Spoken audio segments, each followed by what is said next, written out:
Hello everyone, welcome to smart IAS. तो आज हमारा डेली करंट अफेयर जो है वो दिवंगत आत्मा डॉक्टर मनमोहन सिंह पे बेस्ड है। डॉक्टर मनमोहन सिंह जो कि हमारे फॉर्मर प्राइम मिनिस्टर हैं, उनका स्वर्गवास हो गया और जो पूरा आज का हमारा इंपॉर्टेंट करंट अफेयर्स है वो इनके ऊपर ही बेस्ड है कि डॉक्टर मनमोहन सिंह के क्या कॉन्ट्रीब्यूशंस हैं इंडिया की गवर्नेंस में, इंडिया की पॉलिटी में, इंडिया के फॉरेन पॉलिसी में, इंडिया की मैक्रो इकोनॉमी में। ये सारा चीज हम समझने वाले हैं। इन्होंने क्या क्या बुक्स लिखा है, इन पे क्या क्या बुक्स लिखी गई है, क्या क्या कंट्रोवर्सीज भी थोड़ी बहुत इनके साथ एसोसिएटेड थी। ये डॉक्टर मनमोहन सिंह के बारे में हम लोग पूरा एनालिसिस करने वाले हैं एग्जाम पॉइंट ऑफ व्यू से, जो कि आपको डायरेक्टली आपके जो भी एग्जाम्स हैं यूपीएससी या एपीएससी उसमें हेल्प कर सके। तो हम स्टार्ट करते हैं। डॉक्टर मनमोहन सिंह का डेथ जो है वो 26 दिसंबर को हुआ एट द एज ऑफ 92 साल के एज में उनका डेथ हो गया। अगर हम अर्ली लाइफ एंड एजुकेशन की बात करें, कई बार जब इतना बड़ा पर्सनालिटी होता है तो इनके बारे में थोड़ा डिटेल में जान लेना जरूरी होता है प्रीलिम्स के लिहाजे से। तो अर्ली लाइफ 26 सितंबर को बॉर्न एंड 26 दिसंबर को इनका डेथ होना। 26 जो नंबर है उसका बड़ा इंपॉर्टेंट रोल है रहा इनकी लाइफ में। 1932 में इनका जन्म हुआ था पंजाब में, जो कि पहले पाकिस्तान का पार्ट था, फिर वो इंडिया अमृतसर रीलोकेट हो गए।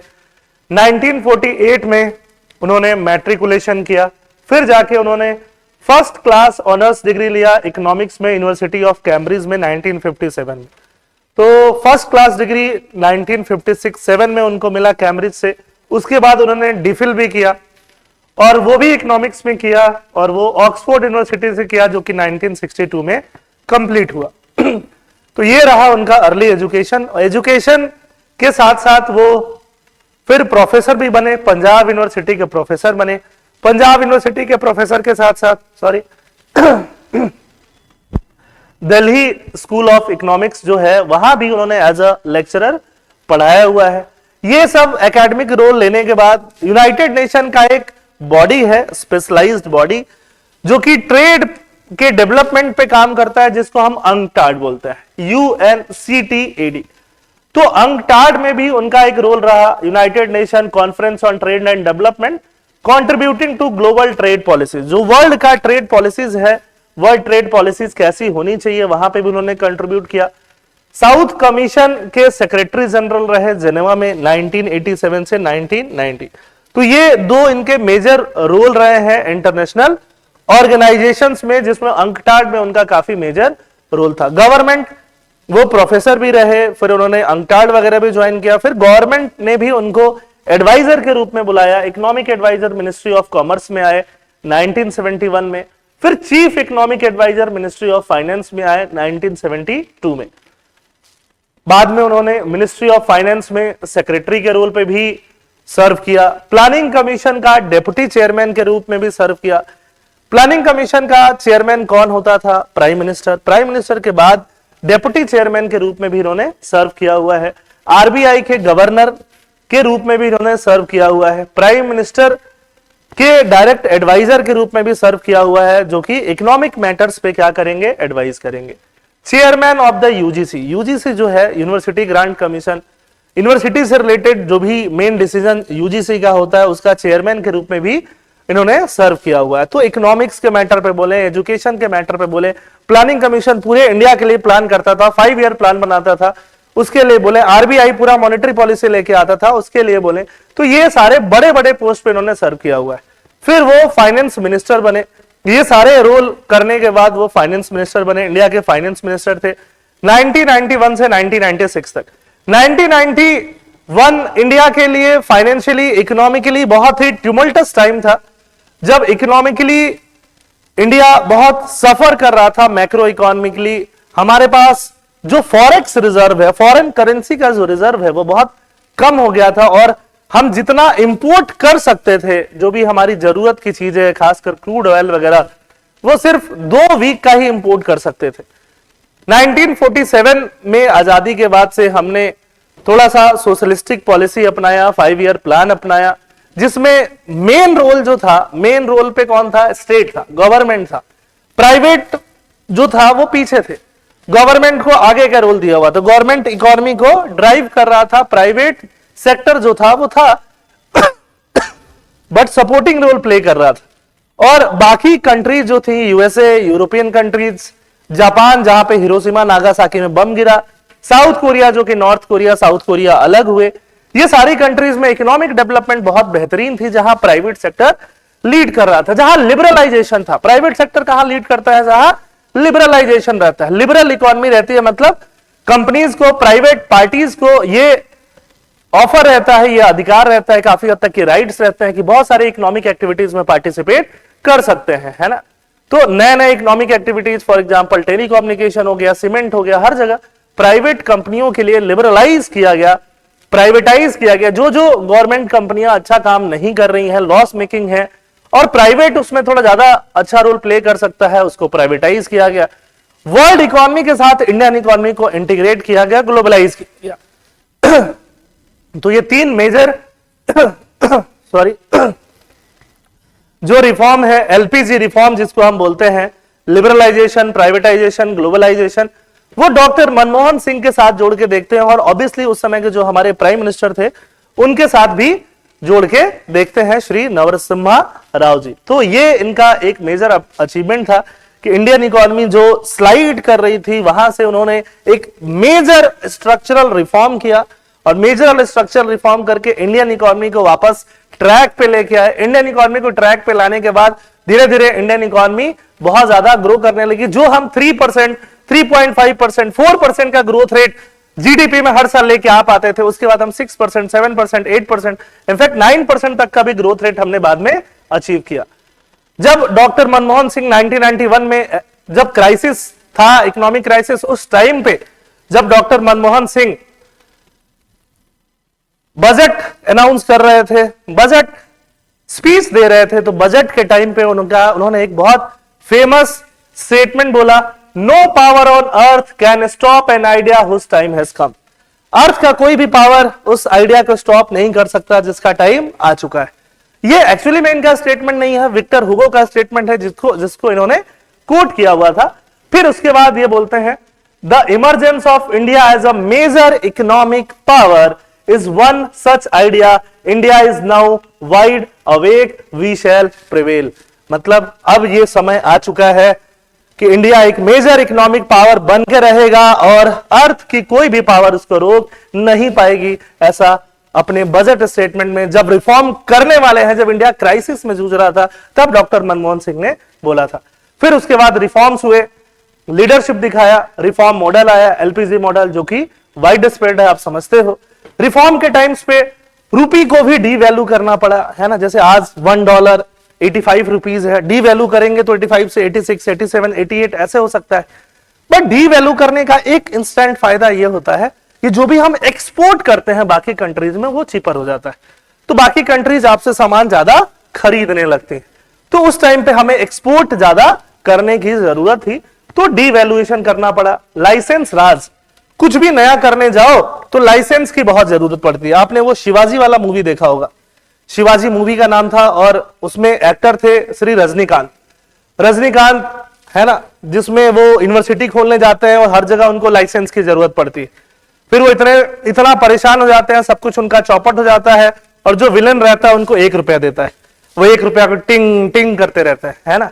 तो सोचो, अगर हर चीज में इतना लाइसेंस और परमिट की जरूरत पड़ रही है, तो फिर वैसी इकोनॉमी कैसे ग्रो करेगी। तो उस परमिट राज और लाइसेंस राज को डिसमेंटल करने का काम किया। फॉरेन इन्वेस्टमेंट, बाहर से ज्यादा पैसा इंडिया में आ सके, इंडिया में आके वो लोग अपना इन्वेस्टमेंट कर पाए, एफडीआई नॉर्म्स को और ज्यादा इजी किया। इंडिया में स्टॉक्स, शेयर खरीदना, सिक्योरिटीज खरीदना और ज्यादा आसान किया, लिबरलाइज किया, ये सारे काम इन्होंने किया। फिर मेजर टेन्योर आता है इनका as a prime minister. Finance minister तो इन्होंने जो कमाल किया वो किया ही। प्राइम मिनिस्टर, ये कोई वैसा मेजोरिटी गवर्नमेंट उस तरह का लीड नहीं कर रहे थे, सिंगल पार्टी मेजोरिटी गवर्नमेंट, एक कोएलिशन गवर्नमेंट को लीड कर रहे थे, और एक कोएलिशन गवर्नमेंट को 2 टर्म सक्सेसफुली इन्होंने कंप्लीट किया। और पंडित नेहरू के बाद 2 टर्म सक्सेसफुली, लगातार कंसेक्यूटिवली इन्होंने इस चीज को कंप्लीट किया। पहले सिख प्राइम मिनिस्टर बने, 2014 में बने, और अगर नरेंद्र मोदी साहब को छोड़ दिया जाए जो अभी प्राइम मिनिस्टर हैं, तो नेहरू जी और इंदिरा गांधी के बाद सबसे ज्यादा टर्म इन्होंने कंप्लीट किया। गवर्नेंस में बहुत सारे इन्होंने चेंजेस किए, बहुत सारे रिफॉर्म लेके आए। एक एक करके हम इनका कंट्रीब्यूशन पढ़ने वाले हैं। पहले तो ग्रोथ रेट 8-9% तक पहुंचाया इन्होंने। 2007 में इंडिया को second fastest global growing major economy बनाया। 2008 में जब सब प्राइम क्राइसिस आया यूएसए में, prime crisis, subprime crisis मतलब जब बैंक्स कोलैप्स कर रहे थे, जब इकोनॉमिक्स क्राइसिस था यूएसए में, यूरोप में, उस समय पे इंडियन इकोनॉमी को बचा के रखा, उतना ज्यादा डेंट नहीं आने दिया, क्राइसिस को मैनेज किया। बहुत इंपॉर्टेंट लेजिस्लेशन लेके आए। मनरेगा, मनरेगा मतलब रूरल एरियाज में लोगों को जॉब गारंटी देना। वो क्या है? मनरेगा। रूरल एरियाज में जॉब गारंटी 100 डेज का। उससे क्या हुआ? जो भी माइग्रेशन होता था रूरल से अर्बन, वो काफी कम हो गया। रूरल एरियाज में जो लोग काफी सफर करते थे पॉवर्टी में, वो भी काफी क्या हो गया? कम हो गया। और ये वन ऑफ द लैंडमार्क, पूरे वर्ल्ड में one of the landmark scheme बोला जा सकता है। और बेसिकली ये एक्ट है मतलब जो कि राइट देता है। ये राइट है रूरल में रहने वाले 18+ लोगों का कि वो 100 डेज से ज्यादा का जॉब ढूंढ सके, मांग सके। राइट टू इंफॉर्मेशन एक्ट लेके आए कि हम एक डेमोक्रेसी है और डेमोक्रेसी मतलब एम्पावरमेंट ऑफ द पीपल। तो पीपल को हर चीज वो जानने का हक है जो कि डेमोक्रेसी में हो रहा है। तो सारा इंफॉर्मेशन मिलना चाहिए। आरटीआई एक्ट लेके आए, नेशनल रूरल हेल्थ मिशन लेके आए। तो ये सारा important legislation, RTE, right to education. Right to education obviously एक फंडामेंटल राइट बन चुका था, बट उस पे एक्ट लेके आना, उसको इंप्लीमेंट करवाना, ये सेकंड टर्म जो मनमोहन सिंह का था उसमें देखने के लिए मिला। National food security act, food security, कोई भी हंगर से नहीं मरे। 66% ऑफ इंडियन पॉपुलेशन को 1 रुपीज, 2 रुपीज, 3 रुपीज में फूड ग्रेन मिलना स्टार्ट हुआ thanks to doctor Manmohan Singh and his regime. उसके अलावा अगर हाईवे बन रहा है या कुछ भी बन रहा है, वहां पे लैंड अगर एक्वायर करना है तो लैंड एक्वायर करते समय एक फेयर कंपनसेशन मिले, जो लोग वहां रह रहे हैं उनको रिहेबिलिटेट कराया जाए, उस पे भी वो एक्ट लेकर के आए। बहुत सारा इन्होंने लॉ बनाया। फॉरेन पॉलिसी में आपको पता होगा कि जो अगर हम बात करें 1998 में India became a nuclear power, और न्यूक्लियर पावर बनने के बाद यूएसए और बाकी जो मेजर कंट्रीज थी उन्होंने इंडिया पे एक तरह से सैंक्शन लगाया हुआ था।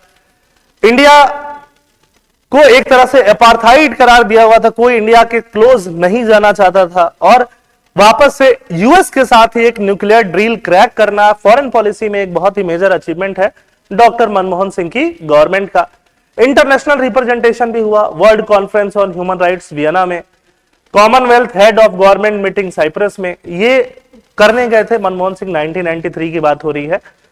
और ये सब मेजर अचीवमेंट के बाद कुछ कंट्रोवर्सीज भी हैं जो डॉक्टर मनमोहन सिंह के रिजीम में, उनके गवर्नमेंट पे के टाइम पे आए। खासकर करप्शन स्कैंडल 2013 वो टाइम था जब पूरा इंडिया में कैंपेन चल रहा था इंडिया अगेंस्ट करप्शन, और करप्शन के स्कैंडल्स निकल के सामने आ रहे थे।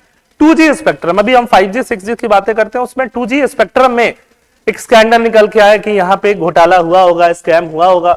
कोल ब्लॉक, कोयला का जो ब्लॉक्स होता है, माइनिंग ब्लॉक्स, उसके एलोकेशन में भी एलिगेशंस हुए कि हाँ उसको कोलगेट बोला गया, कॉलगेट नहीं कोलगेट, कि हाँ यहां पे भी स्कैम निकल के सामने आ रहा है। डॉक्टर मनमोहन सिंह का कोई डायरेक्ट यहां पे लिंकेज निकल के सामने नहीं आया, बट उनके रिजीम में हो रहा है या उनके मिनिस्टर्स डायरेक्टली यहां पे एलिगेशंस में है, तो ऑब्वियसली उनकी यहां पे काफी किरी गई। करप्शन के अलावा उनको कई बार वीक प्राइम मिनिस्टर बोला गया कि ये बहुत वीक प्राइम मिनिस्टर हैं, अपनी बातों को कांग्रेस पार्टी या जो अलायंस है उसमें रखवा नहीं पाते हैं, इनके ऊपर मैडम सोनिया गांधी है वो डिसीजंस लेती हैं। तो कई बार ऐसे एलिगेशन पे इन पे लगते रहे और बड़े बड़े पॉलिटिशियंस भी लगाते रहे। 2012-13 के टाइम पे बहुत इफेक्टिव पॉलिसीज नहीं बन रही थी, या पॉलिसीज में बहुत डिलेज हो रहा था, लैप्सेस हो रहा था, तो पॉलिसी पैरालिसिस का भी एलिगेशंस लगते रहा कि बहुत स्लो काम कर रहे हैं मनमोहन सिंह और उनकी रिजीम। तो ये कुछ एलिगेशंस थे जो उनके टाइम पे लगते रहे। बट मनमोहन सिंह ने कहा उस टाइम पे, history will be kinder to me than the contemporary media and opposition parties in parliament, कि जो अपोजिशन पार्टी है पार्लियामेंट में और जो मीडिया है बाहर में, वो जितना तू में कर रहे हैं उससे ज्यादा हिस्ट्री हमारे लिए, मेरे लिए काइंड रहेगी। और ये बिल्कुल उन्होंने सही बोला कि जब हम उनके अचीवमेंट्स देखते हैं तो कंट्रोवर्सीज धरी की धरी रह जाती है। डॉक्टर मनमोहन सिंह पे क्या बुक लिखे गया ये प्रीलिम्स में आ सकता है, इसलिए मैंने कवर किया है। द एक्सीडेंटल प्राइम मिनिस्टर जो संजय बारू ने लिखा हुआ है, जो उनके एडवाइजर भी थे, और इस पे मूवी भी बन चुका है, आप देख सकते हो, मूवी आपको मिल भी जाएगा, द एक्सीडेंटल प्राइम मिनिस्टर। और मूवी में आपको अनुपम खेर श्री मनमोहन सिंह का किरदार निभाते हुए नजर आएंगे। मनमोहनोमिक्स, इकोनॉमिक्स के बहुत बड़े पंडित माने जाते हैं डॉक्टर मनमोहन सिंह, तो उनपे मनमोहनोमिक्स लिखा गया, हरीश खरे ने लिखा है। मनमोहन सिंह अ डिकेड ऑफ डिके, ये सुनील लाल ने लिखा है। थोड़ा सा क्रिटिसिज्म इसमें ज्यादा मिलेगा, तो ये 3 बुक इंपॉर्टेंट बुक है जो उनपे लिखा गया। डॉक्टर मनमोहन सिंह ने 2 अच्छे बुक लिखे, ये थोड़ा कलेक्शंस है उनका। India's export trend and prospect for self sustain growth, बहुत पहले लिखा हुआ है 1964 में। Reforming the global financial architecture 2001 में। तो मनमोहन सिंह जी ने क्या बुक लिखे वो भी आपके लिए इंपॉर्टेंट है। इंडिया के जो हाईएस्ट सिविलियन अवार्ड है उसमें सबसे ऊपर क्या आता है? भारत रत्न। भारत रत्न के बाद क्या आता है? पद्म विभूषण, फिर क्या आता है? पद्म भूषण, फिर क्या आता है? पद्मश्री। तो भारत रत्न तो इनको नहीं मिला हुआ है, बट पद्म विभूषण 1987 में मिल चुका है, जब वो फाइनेंस मिनिस्टर भी नहीं बने थे। और फाइनेंस मिनिस्टर का एक कितना सक्सेसफुल उन्होंने रोल टेन्योर कंप्लीट किया, उसके बाद प्राइम मिनिस्टर का 10 इयर्स का, तो उसके बहुत पहले उनको पद्म विभूषण मिल चुका है। तो आप सोच सकते हो कि शायद वो भारत रत्न मिलने के बहुत क्लोज है। मैं ऐसा रिकमेंड नहीं कर रहा हूं, मैं ऐसा रिकमेंड करने के लिए कोई होता नहीं हूं, बट हाँ उनके जो अचीवमेंट्स हैं और कंट्रीब्यूशन है ऑब्वियसली वो बहुत ज्यादा है। एडम स्मिथ प्राइज उनको 1956 में मिला हुआ। एडम स्मिथ इकोनॉमी के एक तरह से फोर फादर माने जाते हैं। Euro money and Asia money award for finance minister of the year 1993। Honorary degrees उनको मिला हुआ है ना, कैम्ब्रिज से भी, ऑक्सफोर्ड से भी। और Jawaharlal Nehru birth centenary award 1995 में मिला हुआ है। ये कुछ की अवार्ड्स एंड अचीवमेंट है। इकोनॉमिक रिफॉर्म में उनकी लेगेसी हमने सारा एक्सप्लेन किया ही है ना। डेथ उनका कब हुआ? अभी 26 दिसंबर को हुआ, एट द एज ऑफ 92। तो इतनी सारी कंट्रोवर्सीज के बावजूद जो है डॉक्टर मनमोहन सिंह वैसे प्राइम मिनिस्टर हैं जिन्होंने, अगर हम काउंट भी करना स्टार्ट करें, 1971 से भी उन्होंने अगर गवर्नमेंट ज्वाइन किया और 2024 तक वो राज्यसभा के मेंबर रहे, तो आप सोच सकते हो मोर देन 50 इयर्स जो उन्होंने डायरेक्टली, और अगर हम उनके कॉलेजेस का टेन्योर मिला लेते हैं कि वो जब लेक्चरर थे, प्रोफेसर थे, तो 60 ईयर का, 55 टू 60 ईयर का लंबा टाइम उन्होंने इस नेशन के लिए सर्व किया हुआ है। ठीक है, तो आई होप आपको डॉक्टर मनमोहन सिंह के बारे में बहुत सारी चीजें समझ में आई होंगी। ठीक है, थैंक यू, जय हिंद।